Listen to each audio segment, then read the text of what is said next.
So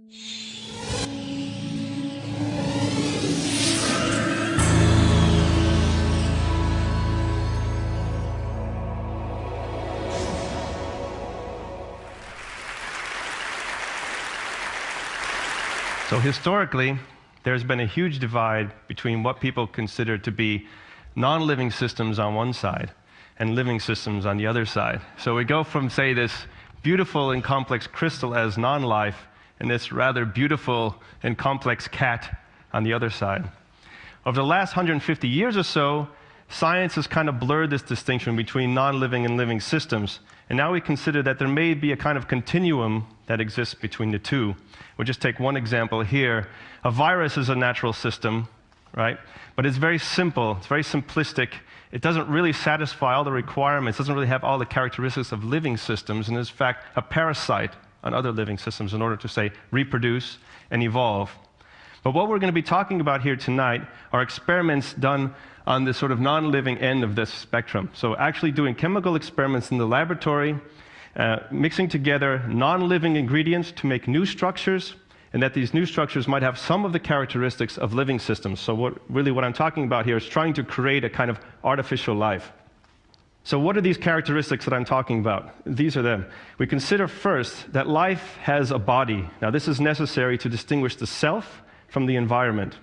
Life also has a metabolism. Now this is a process by which life can convert resources from the environment into building blocks so it can maintain and build itself. Life also has a kind of inheritable information. Now we as humans, we store our information as DNA in our genomes, and we pass this information on to our offspring. If we couple the first two, the body and metabolism, we can come up with a system that could perhaps move and replicate. If we couple these now to inheritable information, we can come up with a system that be more lifelike and perhaps evolve. And so these are the things we'll try to do in the lab, make some experiments that have one or more of these characteristics of life. So how do we do this? Well, we use a model system that we term a proto-cell. You might think of this as kind of like a primitive cell. It is a simple chemical model of a living cell. And if you consider, for example, a cell in your body may have on the order of millions of different types of molecules that need to come together, play together in a complex network to produce something that we call alive.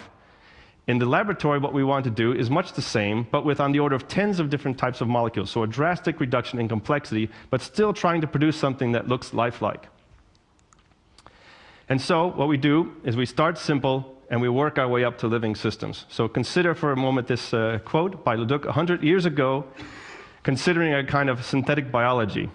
The synthesis of life, should it ever occur, will not be the sensational discovery which we usually associate with the idea. That's his first statement. So if we actually create life in the laboratory, it's probably not going to impact our lives at all. If we accept the theory of evolution, then the first dawn of synthesis of life must consist in the production of forms intermediate between the inorganic and the organic world, or between the non-living and living world. Forms which possess only some of the rudimentary attributes of life, so the ones I just discussed, to which other attributes will be slowly added in the course of development by the evolutionary action of the environment. So we start simple, we make some structures that may have some of these characteristics of life, and then we try to develop that to become more and more lifelike. This is how we could start to make a protocell. We use this idea called self-assembly. What that means is I can mix some chemicals together in a test tube in my lab, and these chemicals will start to self-associate to form larger and larger structures. Okay, so say on the order of tens of thousands, hundreds of thousands of molecules will come together, form a large structure that didn't exist before. And in this particular example, what I took is some membrane molecules, mixed those together in the right environment, and within seconds, it forms these rather complex and beautiful structures here. These membranes are also quite similar morphologically and functionally to the membranes in your body, and we can use these, as they say, to form the body of our protocell. Likewise, we can work with oil and water systems. As you know, when you put oil and water together, they don't mix, but through self-assembly, we can get a nice oil droplet to form, and we can actually use this as a body for our artificial organism or for our protocell, as you will see later. So that's just forming some body stuff, right? Some architectures. What about the other aspects of living systems? So we came up with this protocell model here that I'm showing. We started with a natural occurring clay called montmorillonite. This is natural from the environment, this clay. It forms a surface that is, say, chemically active. It could run a metabolism on it. Certain kind of molecules like to associate with the clay. For example, in this case, RNA shown in red. This is a relative of DNA. It's an informational molecule. It can come along and it starts to associate with the surface of this clay. This structure then can organize the formation of a membrane boundary around itself. So it can make a body of lipid molecules around itself, and it's shown in green here on this micrograph. So just through self-assembly, mixing things together in the lab, we can come up with, say, a metabolic surface with some informational molecules attached inside of this membrane body, right? So we're on our road towards living systems. But if you saw this protocell, you would not confuse it with something that is actually alive. It's actually quite lifeless. Once it forms, it doesn't really do anything. So something is missing. Some things are missing. So some things that are missing is, for example, if you had a flow of energy through a system, what we'd want is a protocell that can harvest some of that energy in order to maintain itself, much like living systems do. So we came up with a different protocell model, and this is actually simpler than the previous one. In this protocell model, it's just an oil droplet with a chemical metabolism inside that allows this protocell to use energy to do something, to actually become dynamic, as we'll see here. We add the droplet to the system, it's a pool of water, and then the protocell starts moving itself around in the system, okay? Oil droplet forms through self-assembly, has a chemical metabolism inside, so it could use energy, and it uses that energy to move itself around in its environment. As we heard earlier, movement is very important in these kinds of living systems. It is moving around, exploring its environment, and remodeling its environment, as you see by these chemical waves that are forming by the protocell. So it's acting, in a sense, like a living system trying to preserve itself. We take this same moving protocell here, and we put it in another experiment, get it moving. Then I'm going to add some food to the system, and you'll see that in blue here. Right? So I add some food source to the system, the protocell moves, it encounters the food, it reconfigures itself, and actually then is able to climb to the highest concentration of food in that system and stop there. Right? So not only do we have this system that has a body, has a metabolism, it could use energy, it moves around, it can sense its local environment and actually find resources in the environment to sustain itself. Now, this doesn't have a brain. It doesn't have a neural system. This is just a sack of chemicals that is able to have this interesting and complex lifelike behavior. If we count the number of chemicals in that system, actually, including the water that's in the dish, we have 5 chemicals that can do this. So then we put these protocells together in a single experiment to see what they would do. And depending on the conditions, we have some protocells on the left there that are moving around, and then it likes to touch the other structures in its environment. On the other hand, we have 2 moving protocells that like to circle each other, and they form kind of a dance, complex dance with each other, right? So not only do individual protocells have behavior, what we interpret as behavior in this system, but we also have basically population-level behavior, similar to what organisms have. So now that you're all experts on protocells, we're going to play a game with these protocells. We're going to make 2 different kinds. Protocell A has a certain kind of chemistry inside that when activated, the protocell starts to vibrate around, just dancing. So remember, these are primitive things, so dancing protocells, that's very interesting to us. The second protocell has a different chemistry inside, and when activated, the protocells all come together and they fuse into one big one, right? And we just put these 2 together in the same system. So there's population A, there's population B, and then we activate the system.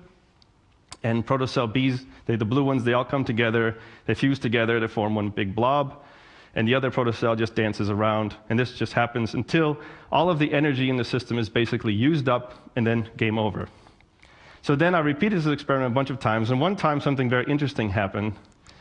So added these protocells together into the system, and protocell A, protocell B fused together to form a hybrid protocell AB. That didn't happen before. There it goes.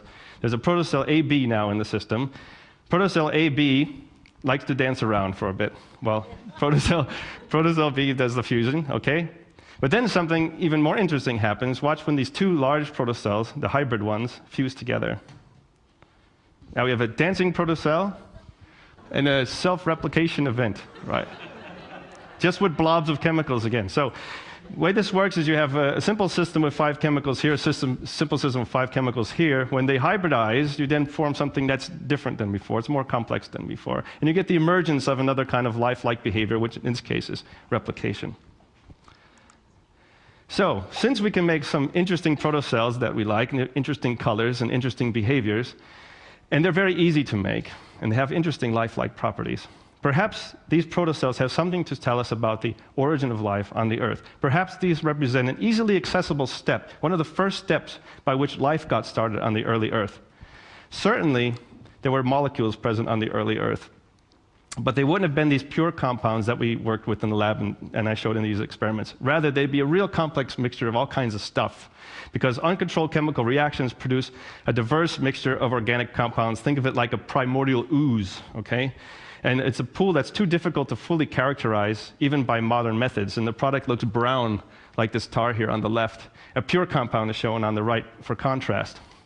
So this is similar to what happens when you take pure sugar crystals in your kitchen, you put them in a pan, and you apply energy. You turn up the heat, you start making and breaking chemical bonds in the sugar, forming a brownish caramel, right? If you let that go unregulated, you'll continue to make and break chemical bonds, forming even more diverse mixture of molecules that then forms this kind of black, tarry stuff in your pan, right? That's difficult to wash out. So that's what the origin of life would have looked like. You needed to get life out of this junk that is present on the early Earth 4.5 billion years ago. So the challenge then is throw away all your pure chemicals in the lab and try to make some protocells with lifelike properties from this kind of primordial ooze. So we're able to then see the self-assembly of these oil droplet bodies again that we've seen previously. And the black spots inside of there represent this kind of black tar, this diverse, very complex organic black tar. And we put them into one of these experiments, as you've seen earlier, and then we watch lively movement that comes out of it. They look really good. Very nice movement. And also they appear to have some kind of behavior where they kind of circle around each other and follow each other, similar to what we've seen before. But again, working with just primordial conditions, no pure chemicals. These tar-filled protocells are also able to locate resources in their environment. I'm going to add some resource from the left here that diffuses into the system, and you can see they really like that. They become very energetic and able to find the resource in the environment, similar to what we saw before. But these are done in these primordial conditions, really messy conditions, not sort of sterile laboratory conditions. These are very dirty little protocells, in a matter of fact. And so, but they have lifelike properties is the point. So doing these artificial life experiments helps us define a potential path between non-living and living systems. And not only that, but it helps us broaden our view of what life is and what possible life there could be out there. Life that could be very different from life that we find here on Earth. And that leads me to the next term, which is weird life. This is a term by Steve Benner. This is used in reference to a report in 2007 by the National Research Council in the United States, wherein they tried to understand how we can look for life elsewhere in the universe. Okay, especially if that life is very different from life on Earth. If we went to another planet and we thought there might be life there, how could we even recognize it as life? Well, they came up with 3 very general criteria. First is, and they're listed here, the first is the system has to be in non-equilibrium. That means the system cannot be dead, in a matter of fact. Basically what that means is you have an input of energy into the system that life can use and exploit to maintain itself. This is similar to having the sun shining on the Earth, driving photosynthesis, driving the ecosystem. Without the sun, there likely to be no life on this planet. Secondly, life needs to be in liquid form. So that means even if we had some interesting structures, interesting molecules together, but they were frozen solid, then this is not a good place for life. And thirdly, we need to be able to make and break chemical bonds. And again, this is important because life transforms resources from the environment into building blocks so it can maintain itself. Now, today I told you about very strange and weird protocells, some that contain clay, some that have primordial ooze in them, some that have basically oil instead of water inside of them. Most of these don't contain DNA, but yet they have lifelike properties. But these protocells satisfy these general requirements of living systems. So by making these chemical artificial life experiments, we hope not only to understand something fundamental about the origin of life and the existence of life on this planet, but also what possible life there could be out there in the universe. Thank you.